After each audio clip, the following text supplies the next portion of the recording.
संयुक्त रूप से आयोजित वर्ग 6, 7 और 8 के विद्यार्थियों के लिए इस गणितीय सदन में आप सब उपस्थित हैं और लगातार हमारी इस गणितीय सदन को लगातार रोचकपूर्ण और उसमें बड़ा आप लगाव दिखा रहे हैं। आप महसूस कर रहे हैं कि गणित विषय जितना उसके बारे में कहा जाता था उतना कठिन नहीं बल्कि बहुत ही आसान विषय है। सिर्फ उससे जुड़ी हुई घटनाओं को ध्यानपूर्वक अवलोकन करने की आवश्यकता है। इसलिए हम लोग बिना समय गवाए इस गणित के सदन की शुरुआत करते हैं जोरदार तालियों के साथ।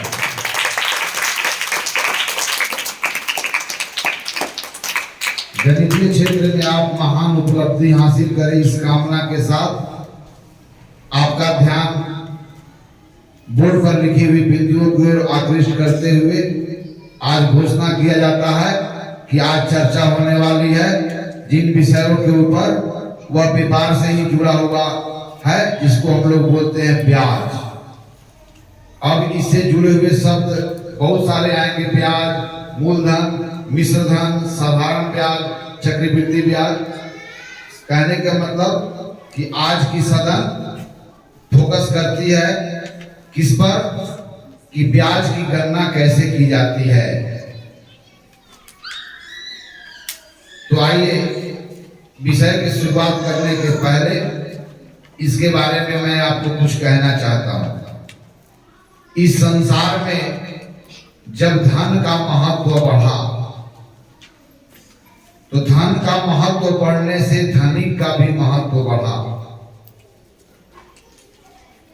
किसी के पास धन है तो व्यापार करने के उसके पास स्किल नहीं है, किसी के पास व्यापार करने का स्किल है तो उसके पास धन नहीं। इस कारण धन का प्रभाव पड़ा।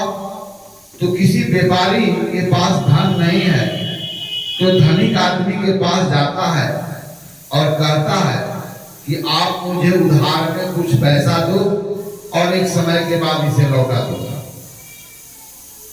आप जितना पैसा मुझे दे रहे हो उतना ही नहीं लौटाऊंगा, बल्कि आरंभ में जो पैसा दे रहे हो इसके अतिरिक्त और उस पर हम अधिक राशि आपको देंगे। तो धनिक आदमी के दिमाग में क्या आया? धन वृद्धि होने का तरीका पता चला। और इस संसार में हर आदमी अपना धन को बढ़ाना चाहता है। कोई वैसा है? हर आदमी की यही कोशिश है धन को बढ़ाना, बुद्धि को बढ़ाना, ज्ञान को बढ़ाना।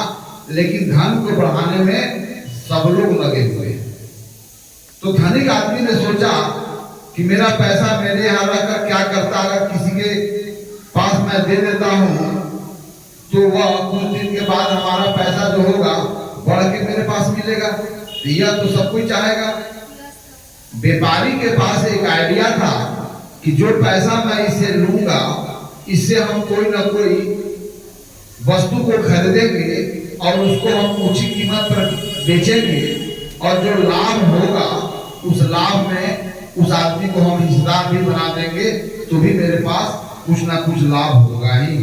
अर्थात मेरा पास यही तरीका होगा धन बढ़ाने का और धनिक आदमी के पास यही तरीका होगा धन बढ़ाने का कि अपना पैसा को किसी के पास दे और उससे वापस जब ले तो अधिक पैसा ले। इसको बोलते हैं सूद लगाना, सूदखोरी। शायद हमारे भारतीय समाज में सूदखोरी को बहुत ही खराब दृष्टि से देखा गया है। फिर भी धन का वृद्धि करने के लिए धनिक आदमी के पास, जिसके पास ज्ञान नहीं है, धन है, और उस आदमी के पास जिसके पास ज्ञान है धन बढ़ाने का लेकिन धन नहीं है, तो निश्चित है कि यह रुपया का लेन देन की प्रथा मानव समाज में बहुत पुराने समय से चली आ रही है। तो इसमें कौन कौन से शब्द है जिनको जानना है? तो धनिक आदमी जब अपना धन को किसी के पास दिया तो खतरा मोल ले रहा है कि नहीं ले रहा है?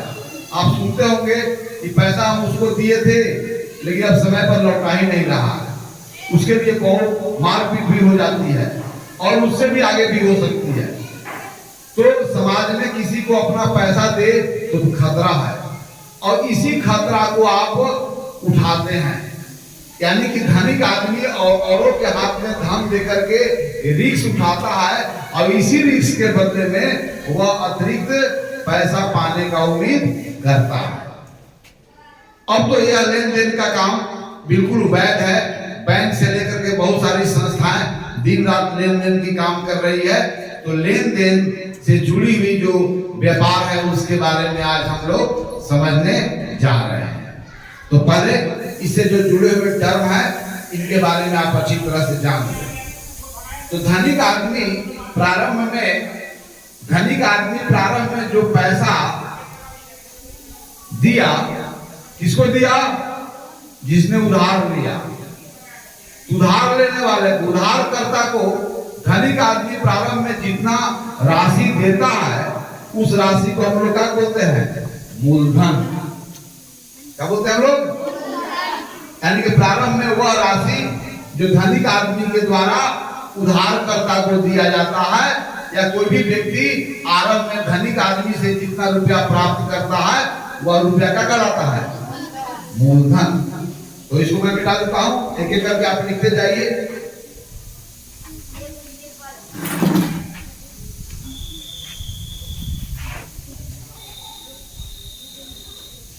आप बैंकों का, बहुत सारे बैंक में जाते हैं, बैंकों का क्या कार्य है? बैंकों का भी यही है, लेन देन का कार्य। बड़े बड़े संस्थाएं क्या करती है? लेन देन का कार्य करती है। लेकिन हम प्रारंभ में बात करेंगे, यह धनिक आदमी कोई संस्था भी हो सकता है, कोई व्यक्ति भी हो सकता है, या कोई भी हो सकता है। लेकिन यह लेन देन का प्रचलन जब चला है तो प्रारंभ में धनी आदमी ही अपना पैसा को सूद पर लगाता था, क्योंकि उसके पास पैसा होता था। तो मूलधन किसे कहेंगे? मूलधन संक्षिप्त रूप में लिख रहा है, जिसको अंग्रेजी में बोलते हैं प्रिंसिपल।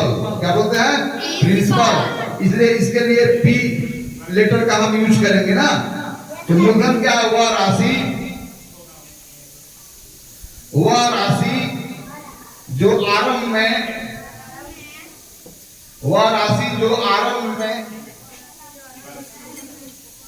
धनिक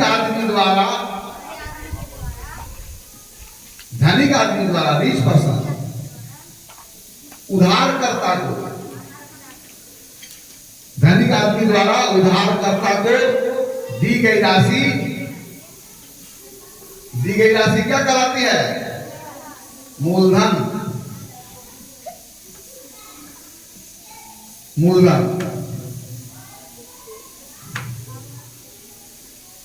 ओके। और इसे संक्षिप्त में क्या डिनोट करेंगे? पी से, क्योंकि मूलधन का अंग्रेजी होता है प्रिंसिपल। अब चलिए ब्याज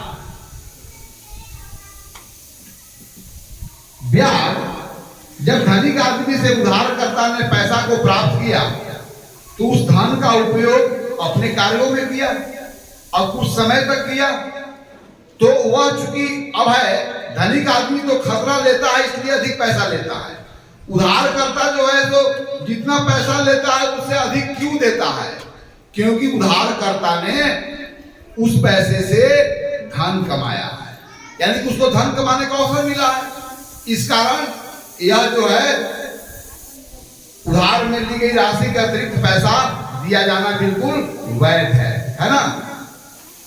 तो ब्याज मूलधन के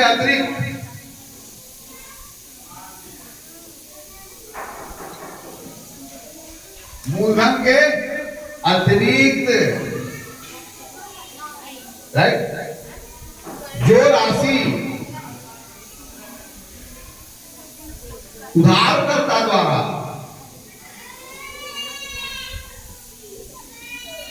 नियत समय के बाद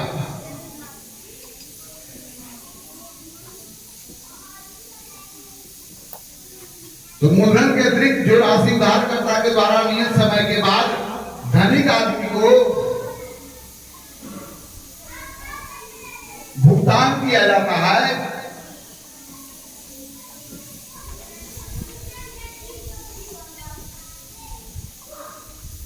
वह राशि क्या कहलाता है? ब्याज कहलाता है, जिसे अंग्रेजी में हम लोग बोलेंगे इंटरेस्ट, और उसका फर्स्ट लेटर आई है, उसको आई से डिनोट करेंगे। ओके, अब आइए तीसरा टर्म है मिश्रधन, अमाउंट। मिश्रधन मतलब हुआ मूलधन, ब्याज सहित मूलधन को हम लोग क्या बोलेंगे? मिश्रधन। यानी कि उधारकर्ता द्वारा धन का उपयोग करने के बाद एक नियत समय के बाद धनिक आदमी को प्रारंभ की राशि और उसके अतिरिक्त जो पैसा लौटाई जाती है जिसे ब्याज कहते हैं, तो इन दोनों का योग क्या कहलाता है? मिश्रधन। तो हम लोग मिश्रधन को क्या कहेंगे? मूलधन ब्याज सहित मूलधन को क्या बोलेंगे हम लोग? यस, ब्याज सहित मूलधन मिश्रधन कहलाता है।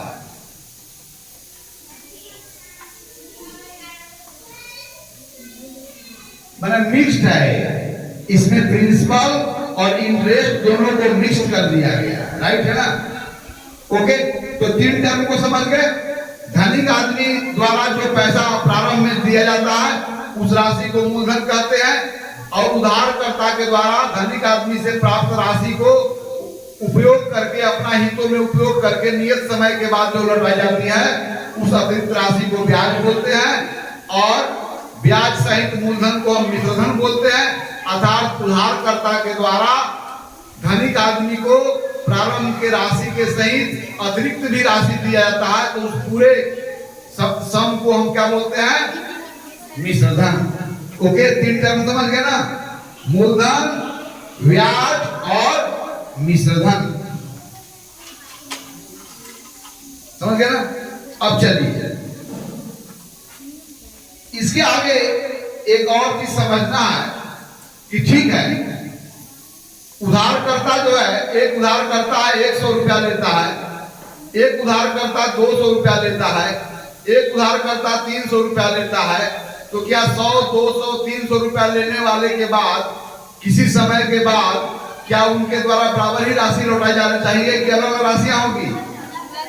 क्योंकि जितना बड़ा मूलधन होगा उतना ही बड़ा ब्याज होगा। अब एक सवाल ये उठता है कि ठीक है, 100 रुपया वाला आदमी पैसा लिया 5 साल के बाद लौटाना है, और 200 रुपया वाला आदमी को 1 साल के बाद लौटाना है, तब ब्याज क्या होगा? तो आप से पूंजी जितना बड़ा होगा, आरंभ में जितना ज्यादा राशि लेंगे उतना ही आपको पैसा ज्यादा देना होगा, माने ब्याज उतना ही बड़ा होगा। तो मूलधन बड़ा तो ब्याज भी क्या होगा? चलिए, ये तो समझ में आया। मान लीजिए कोई आदमी किसी से पैसा लेकर के और बहुत लंबे साल तक यूज करता है। आप 2 साल तक मेरा धन का यूज किए, कोई 4 साल तक किया, राशि आप बराबर ही लिए थे।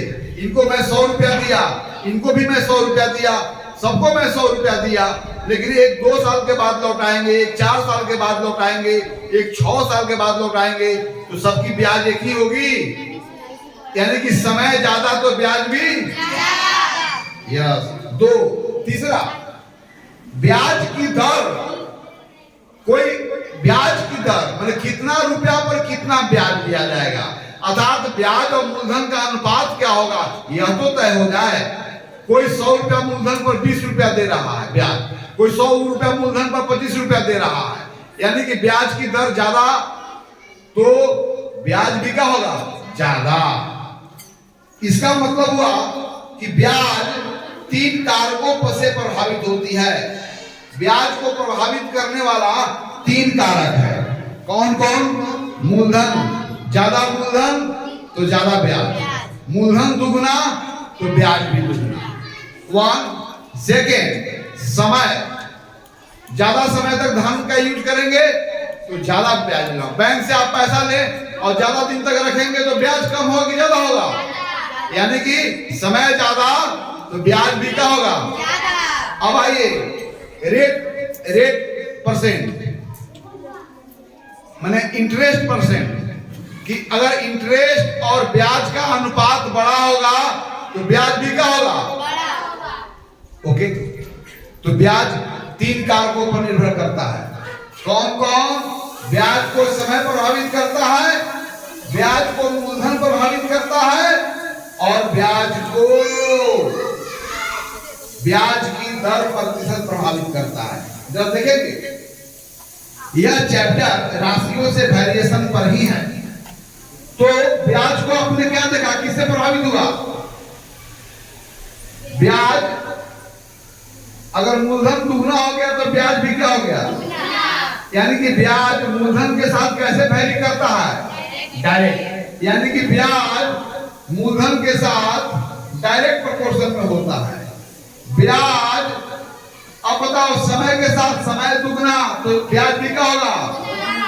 तो ब्याज समय के साथ भी डायरेक्ट प्रोपोर्शन में है, और ब्याज प्रतिशत के भी डायरेक्ट प्रोपोर्शन में है। रेट ऑफ इंटरेस्ट जितना बड़ा होगा ब्याज भी क्या होगा? उतना ही बड़ा होगा। तो ब्याज को मूलधन, समय और ब्याज, यह तीन कारक हैं ब्याज प्रतिशत जो ब्याज को प्रभावित करते हैं।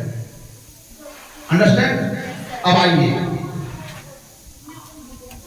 अब यहां पर लेन देन में यह है, रेट ऑफ इंटरेस्ट जो है वो समय से भी जुड़ा हुआ है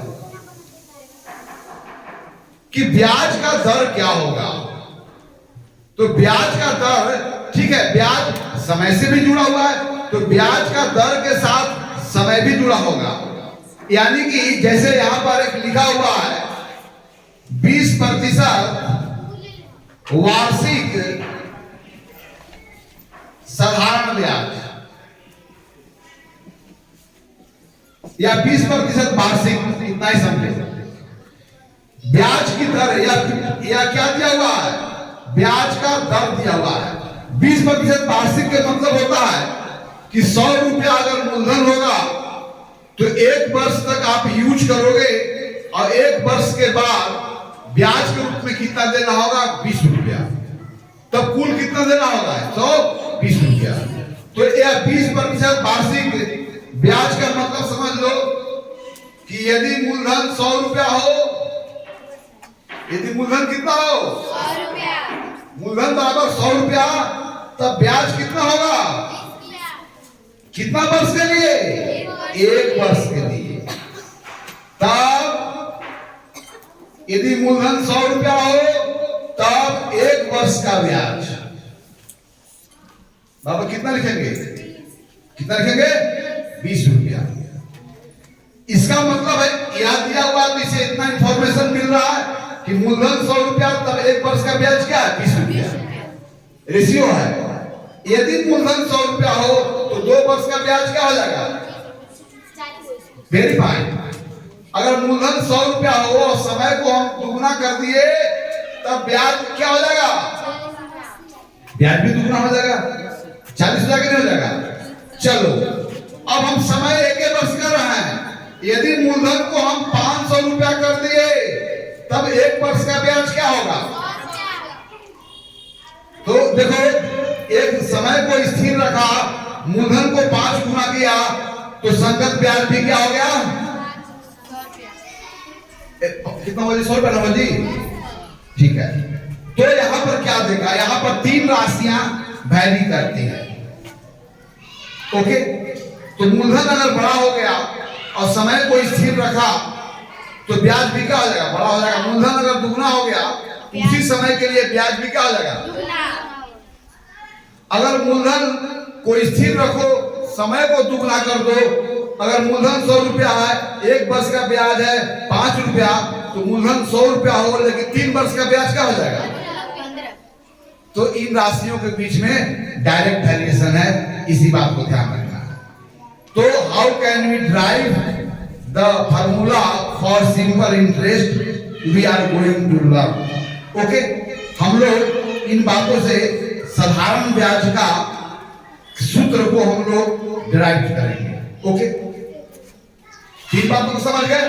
तो रेट ऑफ इंटरेस्ट यह बताता है, और जब तक रेट ऑफ इंटरेस्ट तय नहीं होगा तब तक कैसे लेन देन की काम चलेगी? कोई 100 रुपया ले जा रहा होगा, कोई 200 रुपया उसी आदमी से ले जा रहा होगा, कोई 2 लाख रुपया ले जा रहा होगा, कोई 1 साल के बाद लौटा रहा होगा, कोई 10 साल के बाद लौटा रहा होगा, तो तब कितना राशि लौटाई जाएगी, इन बातों को जानने से पहले यह जानना होगा कि रेट ऑफ इंटरेस्ट क्या है। और चूंकि ब्याज समय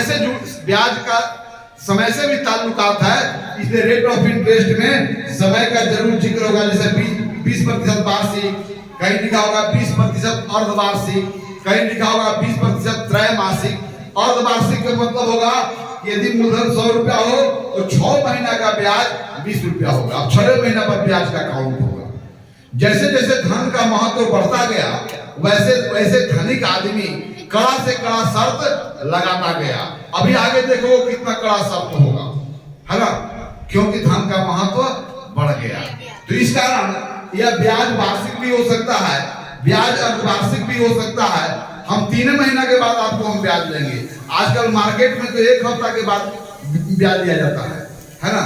यह सब निर्भर करता है धन के महत्व को बढ़ने के कारण यह सब हो रहा है ना।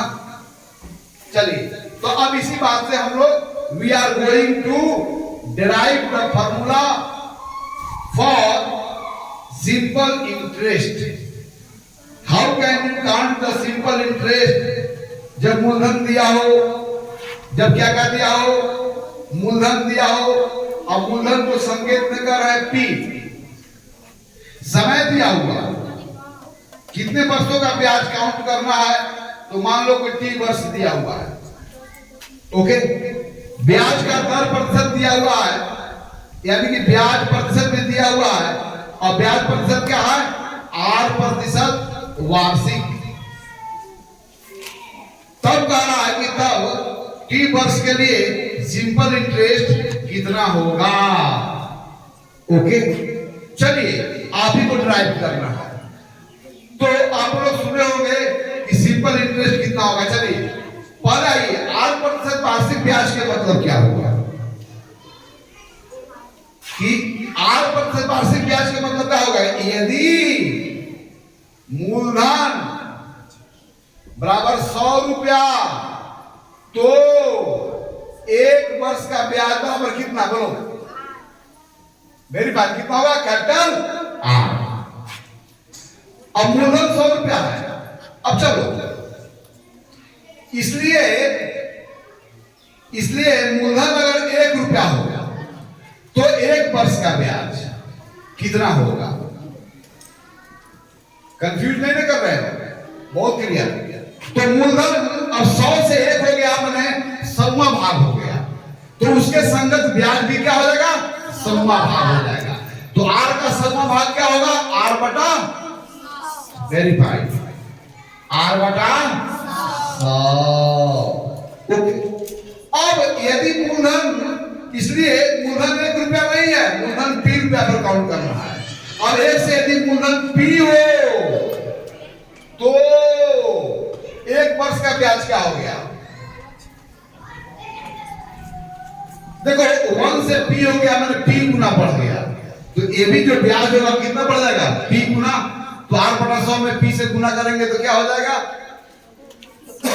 PR बटा 100, PR बटा 100।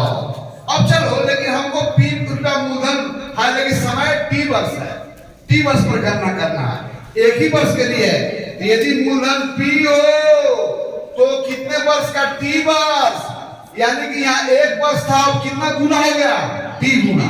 तो समय अगर T गुना हो गया तो संगत ब्याज भी क्या हो जाएगा, T गुना हो जाएगा। तो P हो तो T वर्ष का ब्याज बराबर क्या लिखेंगे, क्या लिखेंगे, बोलो T, अब बाकी PR बटा 100, यानी जो PRT क्रम में लिख देते हैं, बटा 100 बटा 100।